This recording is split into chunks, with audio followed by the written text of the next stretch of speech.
Hi there, Henry from 911virgin, the Porsche people in Uxbridge. First of all, apologies for the legs, a little eye candy for the ladies. It's summer, it's actually quite warm out there, and you know, they had to come out at some point, but here we go anyway. This video is, well, it's a hallowed special video. We are featuring for the first time the Porsche 993. And I say those words with reverence and with solemnness, and because I don't want to be struck by a thunderbolt from above. The 993 is a really weird model, insomuch as it kind of became a classic way too early in its lifetime. Normally, you launch a car, it's the current car, people say, yeah, it's great, it's fantastic, and they get older and they get a bit raggedy and people like them a bit less, and then they start getting really old and they become really cheap, and eventually after, I don't know, 20 or 30 years or whatever the number is, they become a classic car and the values start rising. The 993 just became, I don't know, a classic car when it was still a kind of current car, really. And why is it? So this followed on from the 964. So you've got the 3.2 Carrera, the last of the classic cars. You've got the 964, we did the celebration model. So kind of looks like a 3.2 Carrera from the outside, but with colour-coded plastic bumpers. But if you remember on that, massive mechanical changes. Most of the car had changed, except for the stuff that you could see from the outside. With the 993, they also had yet more mechanical evolution, but the big change then was the outside. So suddenly it became a much smoother car. If you, the way the headlights, instead of being kind of upright headlights, they were set back and kind of fed into the rear, into the wings, and visually very different, while still retaining the look of a 911, a very different car to the ones that had gone before it. And so visually, a nice car, was accepted as a good looking car pretty much from the outset. The other thing about the 993, which has given it almost that iconic classic status, this is the last car that had an air-cooled engine. So the model which followed on from this is the 996, and that became a water-cooled engine. Why did Porsche go to water cooling? Quite a few reasons, not least of which they wanted to make a quieter engine, and the water cooling helped to keep it quiet and so on. And I suspect there was probably a production cost associated as well. The 993 is, you'd probably say, the last of the kind of true, it's at a point where the engineers ruled the roost with this car. If the engineers said, this has got to be 10 millimeters thick, we'll make it 11 or 12 just to make sure. At some point following on from the 993, the beam counters came along and said, okay, it's got to be 10 millimeters thick. Could we make it 9.5 millimeters because it'll give us a $15 unit saving? And whilst I'm not suggesting that Porsches after the 993 are low quality, or there was I think an ethos which pervaded Porsche with the 993, whereby the engineers were, they were the kings, and everybody else played second fiddle. They had absolute say, you kind of felt. So air-cooled engine, pretty looking car. For those reasons, it was very much liked by people. Within the 993 lineup, this particular car is even more desirable than a normal 993. This is a C4S. With the 964 celebration, you remember we talked about it reintroduced the Super Sport, and then we looked at the 3.2 Cabriolet Super Sport. We did a little quick video on that, the wide body. So this car shares the body shell of the 993 Turbo, so a slightly wider rear arches, just basically a wider car. And it also has turbo brakes and suspension as well, so a wider track. The C4S then carried things through yet further. So on the front, you'll notice that the front PU, the front bumper, kind of flares out a bit at the bottom. You've got some air intakes here, and there's some little air vents just underneath here as well. The rear PU, or the rear bumper, just flares out a little bit at the bottom, whereas a normal 993 would roll underneath more. So again, it all adds to that sort of muscular stance, muscular feel. This car's also got a high level brake light on it, which is, the later cars had the high level brake lights, and also the engine's changed slightly as well, which we'll come to when we look inside the engine bay. This car's got the normal rear spoiler on here. You had an option on the C2S and C4S to have a slightly redesigned grille, which has a panel running down the middle and two individual sections of the grille in there, and that lifts up when you hit a certain speed. It'll pop up and then drop down, partly downforce, partly getting cooling air into the engine bay. Something else that the C4S has is this unique style of wheel. This is a hollow spoke wheel, a really, really clever thing, and I've got no idea how they build them. Probably someone will tell us, but essentially these spokes are hollow, and we have one of these wheels where we've actually cut away, we had a crack in it, and so I've cut away a section, and you can see the hollowed element of the spokes, but a very clever production technique. So they're hollow spoke alloy wheels. When the 993 was launched, 3.6 litre, 72 horsepower, and then for the 96 model year they introduced a thing called a Vario Ram engine, which I think is 285 horsepower. You can see the Vario Ram, it's this kind of spider inlet manifold on here. My understanding of it is that essentially it means you can change the distance that the air travels to get into the car. And it's a bit like organ pipes. When you send air down a pipe at a certain speed, you end up that it resonates and potentially slows down the movement of air a little bit. And so I think you have three different lengths that the air can travel going into the engine, so it just helps it breathe a little bit easier, is my understanding, but someone will tell me that's all rubbish and it's totally different. So that was the options on the engine. The other big thing that all the 993s had was in the way they dealt with particularly their rear suspension. If you remember when we chatted about the 964, I said that was the 964 was the first of the new generation cars, and they totally redesigned the way the suspension works. And they did. They went from torsion bar suspension, fixed rod, to coilover shocks, still using a sort of multi-linked trailing arm on the rear.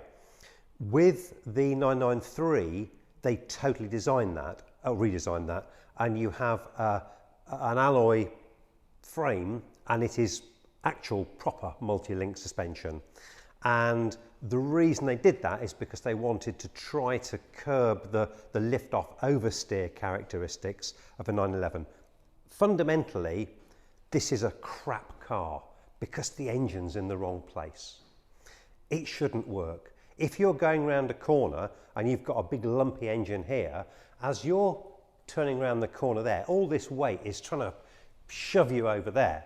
So you have to be quite clever in the design of the car, and you have to drive it with a slightly different way. So if you're going around a corner and you're accelerating slightly, the weight transfer pushes the back of the car down, the rear wheels grip. And incidentally, on a straight line, these are spectacular because your weight of the engine is pushing over the driven rear wheels, and it means you get lots of grip. Whereas if you've got a big engine in the front driving rear wheels, there's just the boot here. So unless you've got some dead bodies in the back, there's nothing pushing down in the weight, and so the rear wheels will tend to spin. So engine over the back is good in terms of pushing the weight onto the driven wheels, but the problem comes is if you round the corner kind of lift off on the accelerator, it transfers the weight forward. All of a sudden this weight, which was trying to push that way, the engine, hasn't got as much pushy down onto the road force, and the back end of the car will tend to slide away. So the multi-link suspension on the 993 helped curb a lot of that lift-off oversteer, and that was the reason they designed it like that. The other thing about this car is it's a four-wheel drive car. It says so there. It's a C4S. They did a 2S and a 4S. The 4S came out first and then the 2S followed. When we talked about the 964, you may remember I said that the first model to be launched was actually the Carrera 4, and then the Carrera 2 followed slightly afterwards. There's quite a big difference between the way the four-wheel drive system works in the 993 to the 964. The 964 has 3 differentials, and it has, under normal circumstances, a 70-30 split drive split. So it sends 30% of the power to the front wheels and 70% to the rear. I think it's actually, I think it's 69 and 31, 31% and 69, but let's call it 70-30.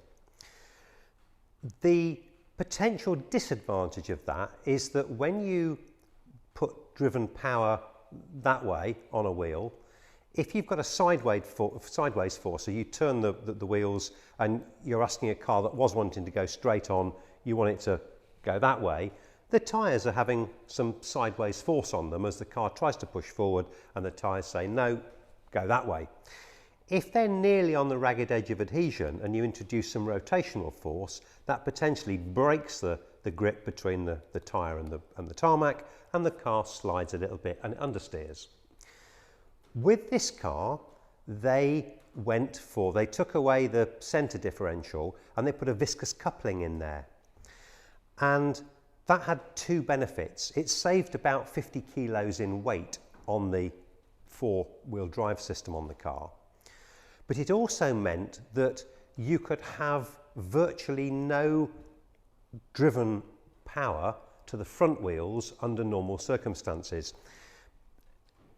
Theoretically, you actually would normally have 0 driven weight to the front. The way a viscous coupling works is if there's no speed differential between the 2 axes, the viscous coupling does nothing.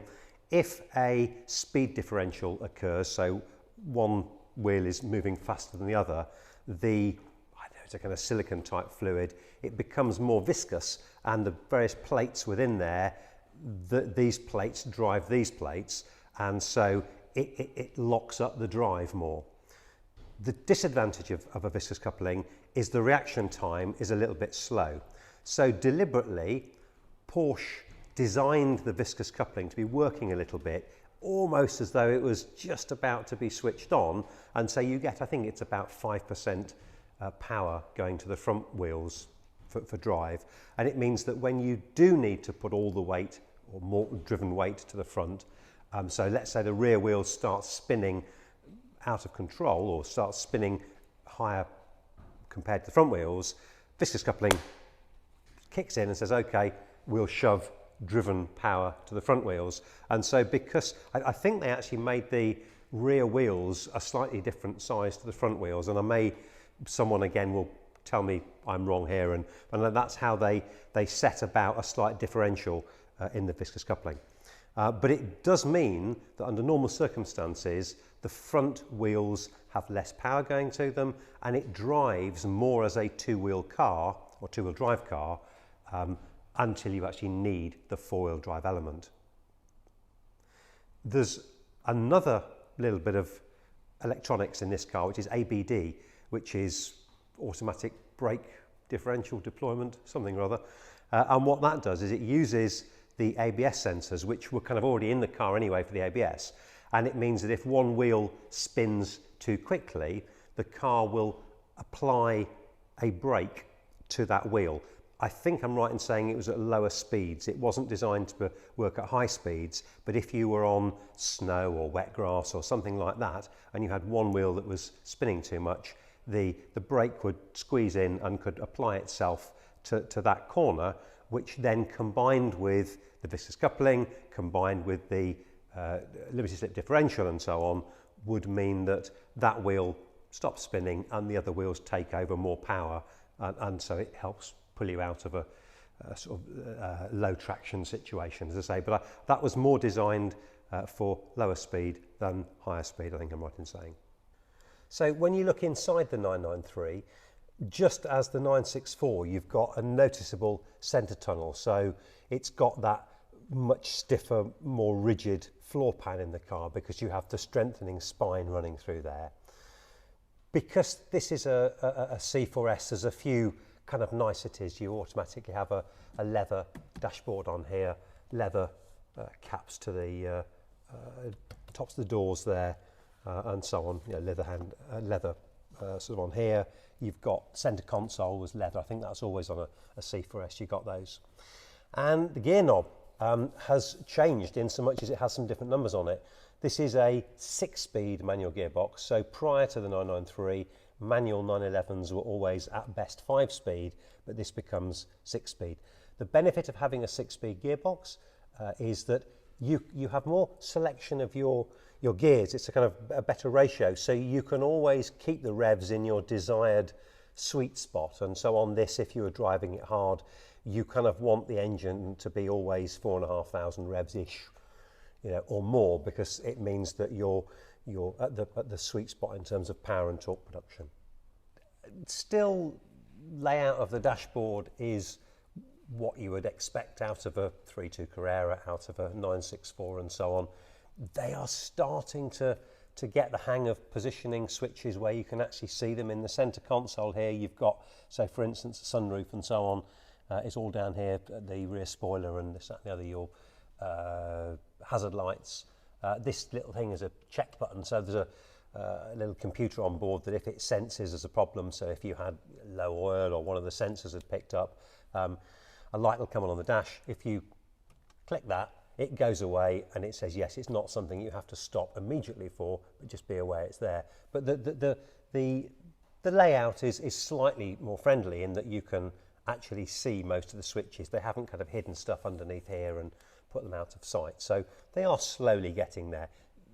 They haven't quite got there. There was budget limitations when this car was produced and designed, so they didn't have quite as much budget to totally redesign the wheel, but they've made some changes.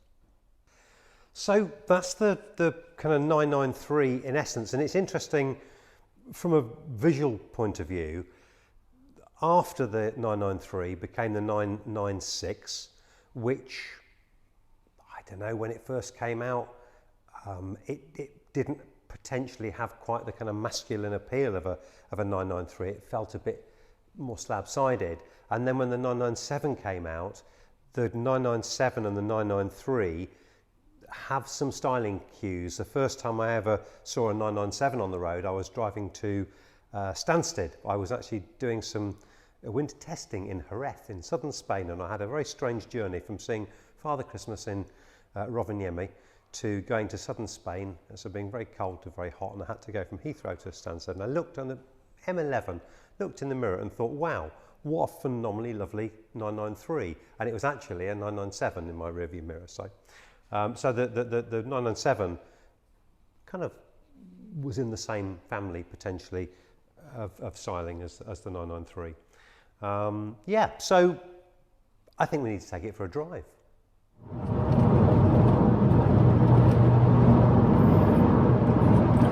Granite. This thing feels as though it's hewn out of solid granite. It's a 1996 car, and so it's 24 years old, but it feels absolutely brand new to drive it, which is astounding. And I think this is the appeal of the 993. It's still very much an analog car to drive, so steering input is heavy, but I'm having to put some effort into it. Gear changing, 6-speed gearbox.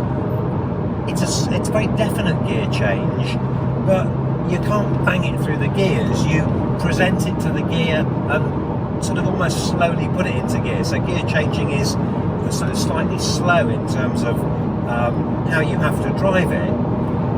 And yeah, it's an analog feel.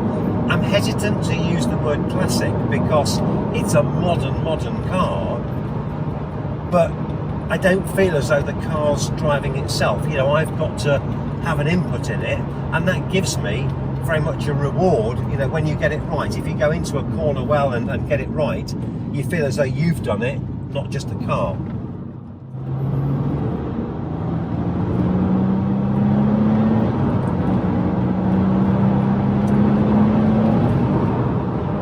So 0 to 60, a bit under 5.5 seconds. I think 5.3 was the official figures.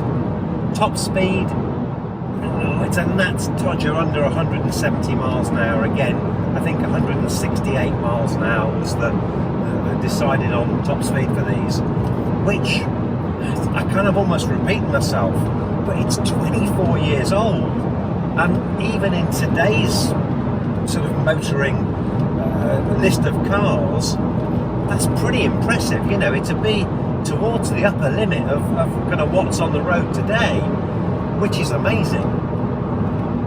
Because it's a C4S, this car shares the suspension brakes of the 993 Turbo, and I've always thought that the 993 Turbo, it was like borrowing your dad's car when you drove it. You had a little Fiesta, he had a Ford Granada, so you borrowed his car and it felt a very big kind of grown-up car. And this is the same. It's not a nimble, agile sports car. You don't chuck this around. I think it's slightly more statesman-like in the way it drives. You know, it feels a bigger, heavier car, and I think that's down to the wider track of the car. I think for road use, it's not a bad thing. Very often on a lot of the videos, you know, we're going to talk about track this and track that, and when you see cars demonstrated, it's on a racetrack or an airfield and the car's sliding around. The reality is, you don't drive on the road like that. You've got laws, the police, other road users, road conditions and so on. And I think this car lends itself very well to somebody who wants to get in a car, drive it on the road, use it on the road. You go over weekends, you use it potentially even as your everyday car. So for a normal road use car, it works very, very well. This particular car's got the hardback sport seats in it, and they really support you well. And what's interesting about these seats is, instead of a sports seat that kind of hugs you around the waist, these sort of grip you from the shoulders, so it feels very supportive, sort of higher up in the body, which is quite nice. And if you are of a certain proportion, it means you're not trying to squeeze your stomach into a sort of narrower, grippy seat in that respect, which is also, I suspect, something Porsche were probably thinking of at the time. The other really nice thing about this is it's a good looking car, and in some ways that makes it a more relaxing car to drive. This isn't a 3 Series BMW where they make a shopping version and also a sports version. From the outside it looks like a pretty spectacular car. Looks like it's going to do the job. It's a quick car, it's a Porsche 911 and it looks bloody lovely. So you can cruise around and not feel as though you've got anything to prove. Anyone looking at the car knows it's going to be a pretty quick car, and that makes it kind of quite relaxing to drive. As I say, you'll let somebody buy in a hot hatch and it doesn't really bother you. I think the other thing is it has the kind of older classic looks, and so people looking at the car don't sort of think, oh yeah, he's got a load of money, bought the latest, whiz-bang car. I think people, I don't know if respect is the right word, they appreciate the fact that you're a car enthusiast. You're not someone that just happened to have enough money to go out and buy a fancy car, and so you'll find people letting you out at junctions and that sort of thing, which is, it makes it quite a relaxing car to drive in that respect, which is nice. In terms of kind of creature comforts, it's kind of pretty well appointed car really. It's got air conditioning, power steering, ABS brakes, so you know it's helping you out in terms of when you're driving along. Electric windows, electric sunroof. So again, you're not having to suffer an older car. You know, everything is on the car and everything's working quite nicely. You know, it's not something that because of its age nothing works on the car. And again, you know, it's kind of yet another reason why the 993 is popular. It just fits that nice gap between sort of modernity and older classic values and sort of classic feel to drive. The analog, I suppose, again, analog feel to drive.